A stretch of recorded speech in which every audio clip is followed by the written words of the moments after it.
தொடர்ந்து இஸ்லாமியர்கள் அதிகமாக உருது பேசக்கூடிய இஸ்லாமியர்களாக இருந்தாலும் சரி, தமிழ் பேசக்கூடிய இஸ்லாமியர்களாக இருந்தாலும் அதிகமாக திமுகவை நம்புறாங்க. திமுகவுடைய தொடர் சூழ்ச்சி இஸ்லாமிய மக்களை தொடர்ந்து சூழ்ச்சி செஞ்சுட்டே இருக்காங்க திமுக. அப்படி இருந்தும் இந்த இஸ்லாமிய மக்கள் தொடர்ந்து திமுகவை நம்புறதுக்கான காரணம் என்ன? அது எப்படி அந்த மக்களை புரிய வைக்கிறது? இதுதான் என்னுடைய கடைசி கேள்வி. இல்ல, அது உங்களுக்கு இது பாருங்க, பெரிய நீண்ட வரலாறா சொல்லி வரணும். இந்த இனத்திற்கு அரிதினும் அரிதா வந்த ஒரு அருட்கொடையா வந்த இரண்டு தலைமை ஒன்று தாத்தா கண்ணியமிக்க காகிதம் இல்லத்தவர்கள். அது அரசியல் அதிகார நிர்வாக திறமைனே சொல்லலாம். அது நிர்வாகத்துக்குள்ள போயிட்டாப்ல.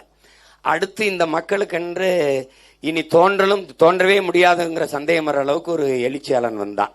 அவன் ஒரு வறுமையில் இருந்த மகன் இல்லை. அவனுக்கு 3000 ஏக்கர்ல தோட்டமே இருந்தது. அவன் வீடுல எல்லாம் அரண்மனையில் பேலஸ் மாதிரி மாளிகையில் வந்தவன். அவன் 22 வயசு, என் மச்சான்லாம் கூட படிச்சவங்களாம் 22 வயசுல திருமணம் ஆயிட்டுது. உங்களுக்கு தெரியும்.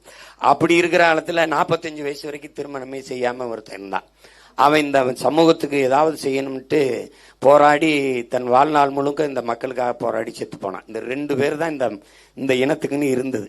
மற்றவெல்லாம் தன்னலவாதிகளா இந்த சமூகம் அவரே சொன்னதான், எங்க அண்ணன் பழனி பாபா சொன்னதுதான்.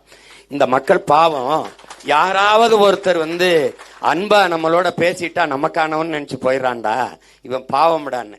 இவங்களுக்கு இருக்கிற ஒரு பெருங்குறை ஒரு அச்ச உணர்வை திட்டமிட்டு இந்த திராவிட அரசியல் உள்ள தள்ளிச்சு. இப்ப நான் எங்க அண்ணனுக்கு என்ன சொல்வேன், தைரியமா இருக்குண்ணே, தம்பி இருக்குண்ணே, எவன் வர்றான்னு பார்ப்போம்.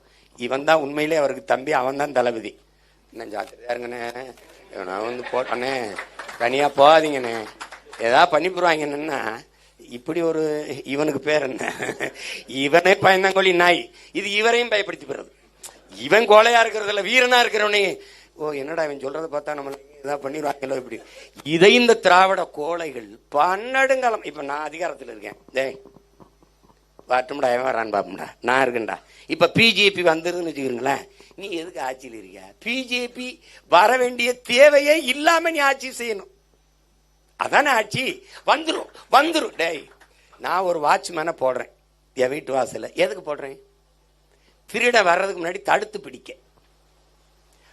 அதானே செய்யணும். இவன் என்ன பண்ணுவான், அம்மா நான் இருக்கேம்மா, பயப்படாம போய் தூங்குங்கம்மா அப்படின்னு சொல்லாம என் மனைவியை கூப்பிட்டு, அம்மா கதவை நல்லா சாப்பிட்டுக்கிறங்கம்மா, அம்மா உள்தாப்பா கூட போட்டுக்கிறங்கம்மா, அம்மா எதுக்கும் வேணும். அதுக்கு எதுக்குடா வாட்ச்மேன்?